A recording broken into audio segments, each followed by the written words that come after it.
12 horas con 30 minutos, 12 con 30 minutos, en Punto Noticias, segunda emisión. Las Naciones Unidas conmemora desde 1977 el Día Internacional de la Mujer como un día donde miles de mujeres en el mundo exigen mejores condiciones de trabajo e igualdad de condiciones en diferentes áreas.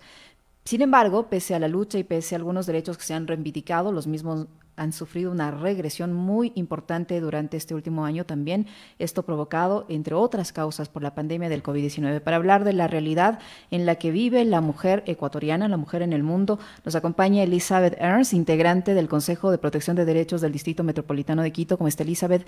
Buenas tardes, bienvenida. Le saluda Licenia Espinel. Estamos hablando de que se ha producido una regresión en derechos de hace una década en apenas un año, y esto se ha visto incrementado por la pandemia del COVID-19, entre otras múltiples causas, como falta de presupuesto, como falta de una política estatal que se cumpla, entre otras. ¿Cómo analiza usted, cómo evalúa usted la situación de la mujer, cómo vive la mujer ahora en nuestro país y en el mundo? Bienvenida. Está con su micrófono silenciado, Elizabeth. Muchísimas gracias por la invitación.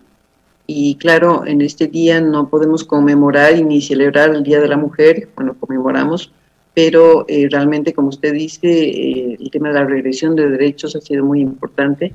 Las mujeres nos hemos visto muy afectadas, ¿no?, por las políticas, por la crisis y por la pandemia, y creo que estamos cargando, digamos, el mayor peso, ¿no?, de todo esto sobre nuestras espaldas.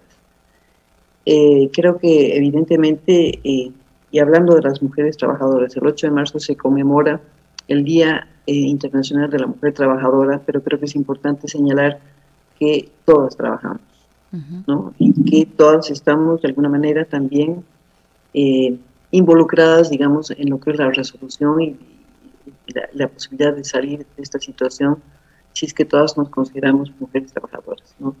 Hay mujeres, ¿no?, que trabajan en fábricas, hay mujeres que trabajan en el campo, hay mujeres que trabajan en la administración pública. Todas son mujeres trabajadoras que tienen condiciones particulares y diferentes.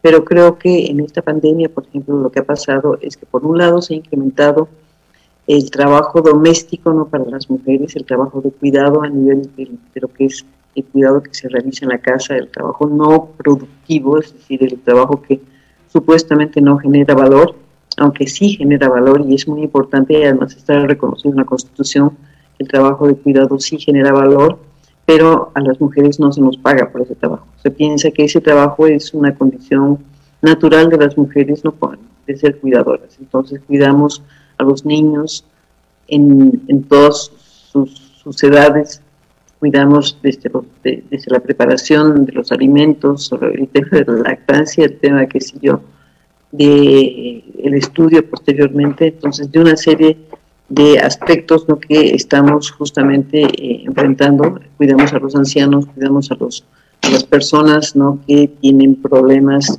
de enfermedad, a las personas con discapacidad, y también cuidamos del huerto, cuidamos de los animalitos, cuidamos, qué sé yo, de un montón de cosas que permiten la reproducción de la vida. Y todo este trabajo se ha visto incrementado justamente por el tema de la pandemia en condiciones que no son las mejores, porque las condiciones, por un lado la cuestión del hacinamiento, por otro lado el tema de la pobreza, por otro lado el tema de la violencia contra las mujeres. Y yo creo que es muy importante enfatizar en este tema porque muchas veces y muchísimas mujeres no tienen ni siquiera la posibilidad de denunciar, ¿no?, a quienes les agrede. Hay niñas, ¿no?, que han sido violadas y son violadas todos los días y que realmente no tienen ninguna posibilidad de tener un apoyo concreto. La justicia es lenta, la justicia a veces ni siquiera contempla realmente a estas personas que no son números, sino que son personas, ¿no?, con vidas, con expectativas, con sueños, ¿no?, para poder realizar, y sobre todo con las niñas, ¿no? Es decir, a mí me parece que es terrible lo que ha pasado en Puerto Quito, por ejemplo, ¿no?, lo que ha pasado en Los Bancos, lo que pasa aquí diariamente en Quito.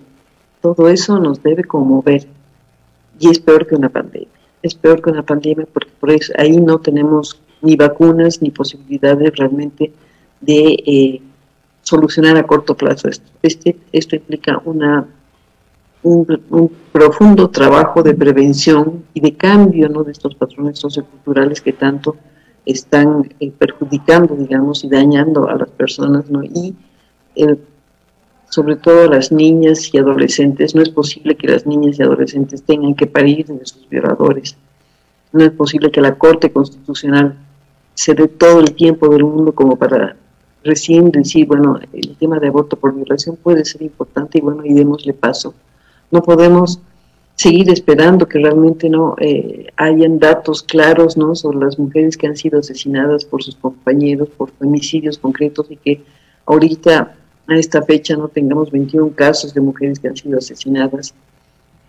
No podemos estar pensando siempre, ¿no?, que bueno, el Estado tiene que reaccionar y realmente no reacciona, que el tema de prevención es un tema que ya no tiene presupuesto, es decir, solamente tiene 250.000 o 200.000, digamos, de presupuesto para todo el año, para el tema de prevención. Entonces, realmente uno dice, ¿dónde está la prioridad?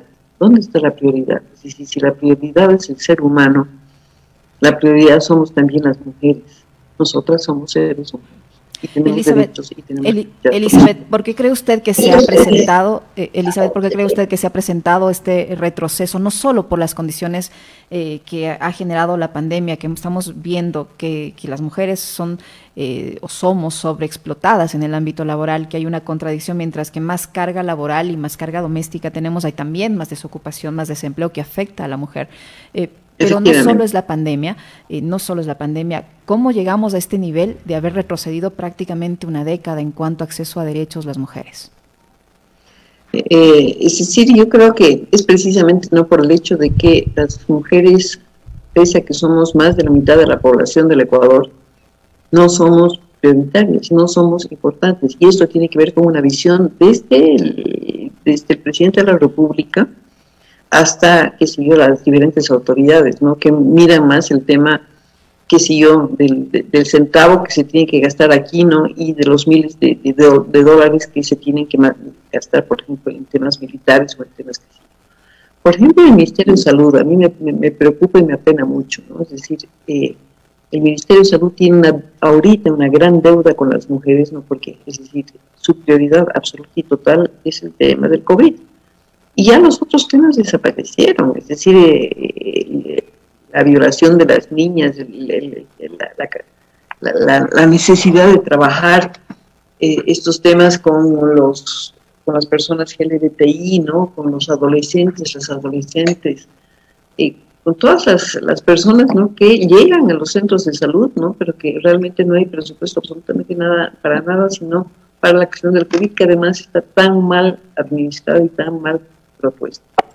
Entonces, como que uno no ve por dónde ir, ¿no? Y realmente yo creo que esa es un poco la sensación que tenemos muchísimas mujeres, ¿no? Es decir, vamos a la fiscalía, ¿no?, para denunciar un hecho y el hecho se queda ahí, o de repente la fiscalía traslada la responsabilidad a otras personas que no tienen nada que ver con el asunto, y hace investigaciones que no tienen tampoco que ver, ¿no?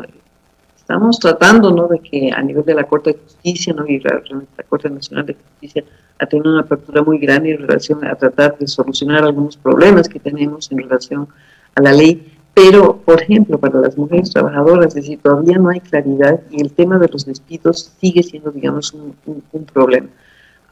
Yo acabo de tener una participación en la conmemoración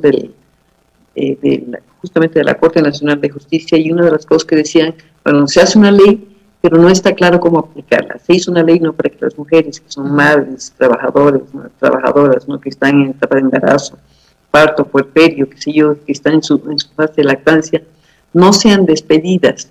Y resulta, bueno, que hay muchas mujeres en estas condiciones que sí han sido despedidas, pero ahorita no hay una resolución de la Corte que dice que esas mujeres no pueden ser despedidas y que hay un recurso de despido ineficaz o alguna cosa así, ¿no?, que puede plantearse ante el Ministerio de Trabajo para que el Ministerio de Trabajo inmediatamente restituya los derechos de las mujeres trabajadoras que han sido despedidas en unas condiciones bastante favorables para las mujeres. Yo creo que sí son, qué sé yo, perlas, ¿no?, que uno puede decir, bueno, sí existe voluntad y sí pueden hacer algunas cosas, ¿no?, pero en general, ¿no?, es decir, qué sé yo, hoy uno piensa en las mujeres, por ejemplo, que están en situación de movilidad humana. ¿Qué pasa con esas mujeres? ¿Qué derechos tienen? ¿no? Si no tienen ni siquiera a veces un piso donde descansar, ¿no? Y que tienen que estar en la calle con sus hijos y con sus hijas y pidiendo, digamos, limosna, ¿no? Para poder alimentarse, ¿no? Y realmente uno ve que esa situación no se soluciona. O las mujeres trabajadoras sexuales, ¿no? Que no las dejan trabajar, ¿no? Porque el COVID y no sé qué. Y ellas dicen, nosotros estamos limpias, es decir, nosotros necesitamos trabajar, necesitamos también llevar nuestro pan a las familias. Entonces, yo digo, ¿qué pasa, no? Y en la pandemia, lógicamente, no, quienes más han sido despedidas han sido las mujeres, ¿no? Y esta es una cuestión absolutamente injusta, es decir, no hay esta percepción, ¿no? De que las mujeres que han sido despedidas eran trabajadoras y muchas de ellas son trabajadoras que son las únicas que proveen al hogar. Entonces, no hay ni siquiera humanidad, no solamente por el tema del recorte presupuestario, no, a las mujeres, de repente a las madres, qué sé yo, son más fáciles de despedir que los varones, ¿no? Que supuestamente son los proveedores, pero muchas veces ni siquiera proveen a los hogares, que son los violentadores, ¿no? Eso no se sabe, eso no se dice, eso no se cuenta, ¿no? Mejor quedarse callado. Y muchos, qué sé yo, patronos, ¿no? Aceptan esto y de alguna manera no solamente aceptan, sino también cuando aceptan, callan, promueven. Elizabeth, cómo construir una sociedad, cómo construir o qué se debe hacer para construir una sociedad que tenga igualdad de condiciones en el ámbito laboral para hombres y mujeres, y no solo en el ámbito laboral, en el ámbito de participación, en el ámbito de derechos, en el ámbito del respeto? ¿Cómo hacer para que se pueda construir una sociedad así? Se debería declarar, por ejemplo, uno de los aspectos que afecta a las mujeres, como es la violencia de género, en emergencia. ¿Qué se debe hacer para construir esta sociedad más equitativa, más justa? Sí, yo creo que realmente tiene que ser un trabajo de Estado y de sociedad civil. Y el Estado tiene que tiene que darle la prioridad que merece. No es posible, ¿no?, que siga incumpliendo, por ejemplo, todas las recomendaciones de las convenciones internacionales, que siga incumpliendo también la propia Constitución de la República, que siga incumpliendo la Ley para la Prevención y Erradicación de la Violencia contra las Mujeres y las Niñas, que no vea, digamos, ¿no?, el efecto que esto está causando, por ejemplo, en las mujeres y las niñas. El tema de educación es otro tema que realmente no estamos retrocediendo en temas de derechos, ¿no?, terriblemente, porque ahorita en esta situación de confinamiento todavía, muchas niñas y niños no han podido acceder a la escuela, ya han tenido que salir porque no tienen una tablet, que no tienen, digamos, una computadora que les permita con sus hermanos, que a veces son 4, que a veces son 3 o que a veces son 6, ¿no?, poder estar, digamos, en sus propias clases, porque no hay las condiciones, ni hay el presupuesto, ni hay, digamos, la conectividad muchas veces, ¿no?, como para hacerlo. Entonces, esto está significando realmente, yo creo, retrocesos fundamentales. Si es que esto no se ve, si es que realmente no se generan ideas creativas, y si es que esto no se comparte con la sociedad civil, ¿no?, con una cuestión realmente mancomunada, con un objetivo común, ¿no?, de fortalecer, digamos, esos derechos, ¿no?, los derechos básicos, el derecho a la salud, el derecho a la educación, el derecho a una vida libre de violencia, el derecho, digamos, a los derechos sexuales y reproductivos, ¿no? Es decir, yo creo que esos son derechos básicos que deberíamos tener como un acuerdo nacional desde la sociedad, con la sociedad civil, para poder justamente trabajar en estos temas de, como decía, de transformación de patrones culturales y en medidas y acciones concretas que tengan un presupuesto, ¿no? Y nosotros estamos un poco planteando como desde las organizaciones de mujeres, de sociedad civil, y en particular, digamos, como Coalición Nacional de Mujeres de Ecuador, un pacto fiscal que haga efectivamente, ¿no?, una priorización en el presupuesto que permita que estos temas también se puedan desarrollar, porque sin presupuesto no podemos hacer nada, ¿no? Y ya vemos, ¿no?, la Secretaría de Derechos Humanos que tenía para la aplicación de la ley $870,000 más o menos, ahorita tiene menos de la mitad, y realmente no es recorte tras recorte tras recorte. Entonces, ¿cómo ponen a las autoridades, digamos, en ese sentido, ¿no?, a que puedan cumplir, digamos, con los objetivos para los que fueron creados, ¿no?, si no tienen ni personal, no tienen infraestructura, no tienen presupuesto. Entonces, yo digo, hay que priorizar, y hay que priorizar bien, y hay que ver que el tema de la violencia contra las mujeres, por ejemplo, ¿no? de esta discriminación que hay en relación a los derechos de las mujeres, tenga una otra mirada, ¿no? Ahorita los candidatos, ¿no? Hasta Lazo está diciendo sí que tiene que ver el tema de las niñas violadas, ¿no? Porque sí les duele el corazón, o Paraos también que dice yo soy feminista, ¿no? Y en ese sentido vamos a trabajar. Ver para creer, ¿no? Porque Correa, ¿no? También decía más o menos lo mismo. Y realmente, ¿no? Correa fue una persona, ¿no? Que no posibilitó el avance de los derechos sexuales y reproductivos de las mujeres, ¿no? En una actitud absolutamente misógina. Y esto lo digo claramente, ¿no? Porque realmente esto no puede volver a suceder. Nosotros esperamos que los candidatos, ¿no? que están para la segunda vuelta realmente se comprometan firmemente para lograr los objetivos que nosotros nos planteamos.